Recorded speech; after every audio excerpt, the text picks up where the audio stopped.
नमस्कार मित्रांनो, आज आपण सायलॅबचे जे एन्व्हायरमेंट आहे आणि हा जो समोर दिसणारा लेआउट आहे याच्या आपण काही सेटिंग पाहणार आहोत. काही जण हे चुकून फाईल ब्राउझर किंवा व्हेरिएबल ब्राउझर अनडॉक करतात. तर ते गेल्यावर मग व्हेरिएबल कोणते आहेत, फाईल कुठं आहेत हे दिसत नाही. तर याच्यासाठी आपण ते काही सेटिंग पाहू. तर सुरुवातीला आपण फॉन्ट साईज कशी इन्क्रीज करायची त्याची सेटिंग पाहू. तर इथं सुरुवातीला हा जो मध्ये कन्सोल दिसतोय त्या कन्सोलवर क्लिक करायचं. तर इथे ऑप्शन येतात. तर फाईलवर क्लिक केल्यावर इथं वेगळे ऑप्शन येतात. तर कन्सोलवर क्लिक केल्यावर इथं वरती असे ऑप्शन येतात. त्याच्यात एडिटवर जाऊन प्रेफरन्सेसवर जायचं. तर इथं फॉन्ट आहे त्या फॉन्टवर क्लिक करायचं. सुरुवातीला आपण कन्सोलचा फॉन्ट इथं हे करू. तर इथं कस्टमवर क्लिक असेल तर ठीक आहे, नसेल तर ते करायचं आणि इथून साधारण तुमच्या डेस्कटॉपला जशी साईज आवश्यक आहे तुमच्या स्क्रीन साईजवर तशी घ्यायची. जनरली मोठी स्क्रीन असेल तर 20 साईज सफिशियंट असते आणि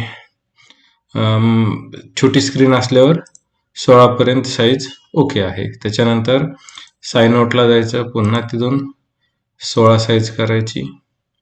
ओके, हे झाल्याच्या नंतर अप्लाय करायचं आणि ओके करायची. इथं तुम्ही पाहू शकता ही साईज वाढलेली आहे. आता इथं आपल्या लक्षात येतं की हा स्पेस जास्त आहे. तर हा स्पेस कमी करण्यासाठी इथे यायचा, डबल एरो आला असं दोन्ही साईडला, तर हे इकडं असं ओढायचं. तर इथून हे येतं. हे पण आणखी थोडंसं मोठं होतं, म्हणजे साइन आउट ही व्यवस्थित दिसली पाहिजे. त्यासाठी हे थोडंसं असं करू आणि हे पण थोडंसं उजव्या साईडला लावू. हे झालं तुमचं बेसिक गोष्टी. आता जर तुमच्याकडून चुकून हे अनडॉक झालं तर डॉक कसं करायचं? सपोज इथं तुमचा व्हेरिएबल ब्राउझर हा अनडॉक झाला तर असं येईल. इथं व्हेरिएबल ब्राउझर असणं चांगलं असतं, किंवा सपोज हा फाईल ब्राउझर हा पण अनडॉक झाला तर असं दिसेल.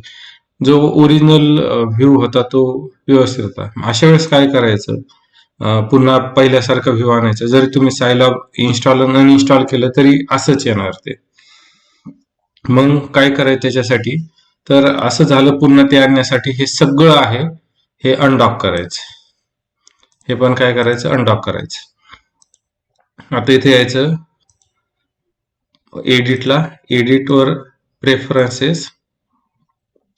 प्रेफरन्सेसवर गेल्यावर जनरलवर डबल क्लिक करायचं, डेस्कटॉप लेआउट करायचा. हा तुमचा डेस्कटॉप लेआउट आहे. इथं काय करायचं? रिसेट करायचं. रिसेट केलं, अप्लाय करायचा आणि ओके म्हणायचं. आता हा डायरेक्ट दिसणार नाही, तर तुम्हाला सायलॅब हे पुन्हा बंद करून चालू करावं लागेल. त्याच वेळेस हे तुम्हाला हा फॉर्मॅट दिसेल. आता हा पहिला फॉर्मॅट आलेला आहे. हे आता हे पुन्हा आपलं व्यवस्थित आपल्याला पाहिजे असं व्यवस्थित दिसेल असं करायचं. हे असं.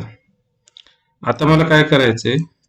आता मला इथं साइन आउट पण पाहिजे, की मला व्यवस्थित इथं साइन आउट पण दिसली पाहिजे आणि कन्सोल पण दिसला पाहिजे. तर इथं फाईलच्या खाली न्यूला जा, इथं साइन आउट आली. तर अशा वेळेस काय करायचं? तर इथं तुम्ही हे पाहू शकता असं आहे. तर तुम्हाला जर एकाच विंडोवर दोन्ही पाहिजे असेल तर इथं कर्सर न्यायचा. त्याच्यानंतर हे दोन इक्वल पार्ट आहे, तर इथं एक क्लिक करायचं आणि इथून हा सिलेक्ट करायचा. तर मोठी स्क्रीन असल्यावर हे व्यवस्थित दिसतं.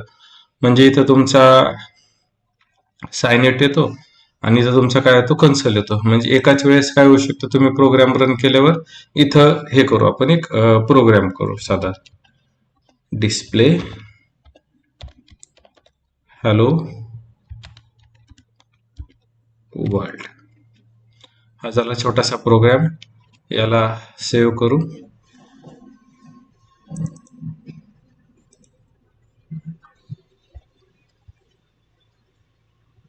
हॅलो नावाने हा झाला. हा रन करताना पहा, इथं जर इथून रन केला तर हा फक्त एक्झिक्यूट होतो. म्हणजे आधी तुम्हाला सेव्ह करावा लागतो आणि मग एक्झिक्यूट करावा लागतो. हा डायरेक्टली सेव्ह अँड एक्झिक्यूट होतो. तर बेटर ऑप्शन हा राहतो, सेव्ह अँड एक्झिक्यूट करणं. त्याच्यानंतर हा आहे सेव्ह अँड एक्झिक्यूट ऑल. तर इथं जे आपले आता हॅलो आहे असे 4-5 प्रोग्राम असतील, तर इथं गेल्यावर हे सगळेच्या सगळे प्रोग्राम सेव्ह होतात आणि एक्झिक्यूट होतात. जर तुम्हाला भरपूर सारे प्रोग्रामचे आउटपुट एकाच वेळेस पाहिजे असतं तर तुम्ही हे करू शकता, पण better option save and execute हा चांगला आहे. आता इथं मी काय करतो, सेव्ह अँड एक्झिक्यूट, तर इथं आपला प्रोग्राम रन झालेला आहे. हा एक वे आहे की दोन्ही विंडोज तुम्ही एकाच ठिकाणी पाहू शकता. आता दुसरा वे असा आहे, तर याला इनलार्ज करतो, त्याच्यानंतर पुन्हा साइन आउटला जातो.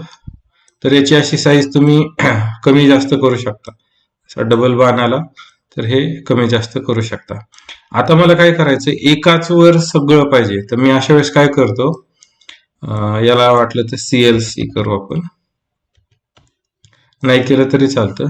पुन्हा साइन आउट ओपन करायची आणि ह्या साइन आउटची ही जी निळी पट्टी आहे त्याला असं पकडायचं आणि इथं सोडायचं, तर हा असा विंडो होतो.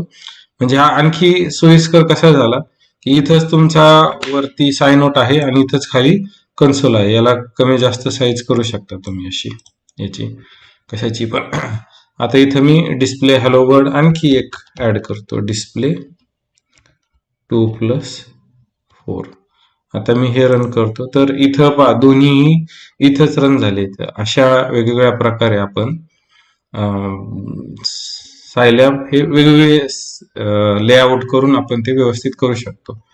तुम्हाला तुमच्या प्रॅक्टिससाठी, प्रॅक्टिकलसाठी किंवा थिअरीसाठी जो व्यवस्थित आहे तो केलेला कधी पण चांगला.